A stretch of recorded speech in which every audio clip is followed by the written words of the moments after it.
बिस्मिल्लाहिर्रहमानिर्रहीम। लटके हुए पस्तान को टाइट करने का तरीका। जिस्मानी खूबसूरती कई अवामिल का मजमूआ होती है, जिनमें सबसे अहम एक खूबसूरत ब्रेस्ट की जोड़ी है। लटकी हुई छातियाँ औरत की खूबसूरती में कमी का बाइस बनती हैं।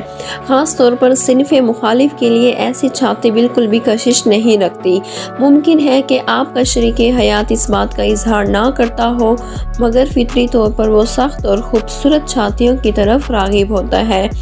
लिहाजा ब्रेस्ट की वही शक्ल इख्तियार करें जो आपके शरीके हयात को मुतासिर करे, बहुत ज़रूरी है।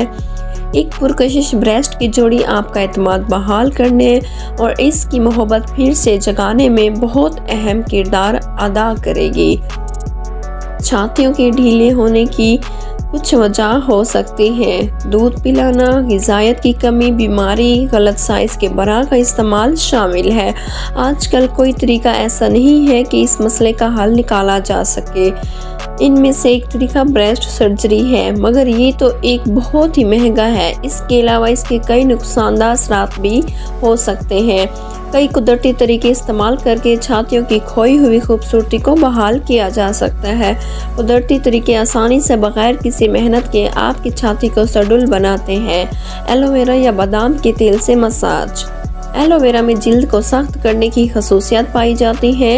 एलोवेरा का मसाज जिल्द के अंदर तक जाकर इसे सख्त बनाता है। इसके अलावा छातियों के पट्टे पर भी असर डालता है। बादाम का तेल भी खून का दौरानिया बढ़ाने में मददगार है। इसी तरह ब्रेस्ट टाइट करता है। शेड्यूल छातियों का एक अहम राज अच्छी ग़िज़ायत है। इसकी वजह ये है कि ब्रेस्ट में सख्ती इनमें मौजूद कुछ पट्टों की वजह से होती है। अगर इन पट्टों को इनका प्रोटीन मिलता रहे तो ब्रेस्ट खूबसूरत नज़र आते हैं। इसके लिए टमाटर, बंद गोभी, फूल गोभी, गाजर और गोश्त का इस्तेमाल बहुत ज़रूरी है। खीरा और अंडा। खीरे को इसकी खासियतों की वजह से चेहरे की खूबसूरती को बढ़ाने के लिए इस्तेमाल किया जाता है। अंडे की जर्दी में कई अहम मादनियात और ग़िज़ाई अज्जा होते हैं। ये दोनों मिलकर छातियों के लिए एक बेहतरीन टॉनिक की शक्ल इख्तियार कर लेते हैं। जिल्द के अंदर जाकर भरपूर असर करते हैं। खीरे और अंडे की जर्दी को मिलाकर एक मरकब बना लें। इससे अपनी छाती का मसाज करें। आधा घंटा लगा रहने दें, फिर धो लें। एक हफ्ते में वाज़ेह फ़र्क महसूस होगा।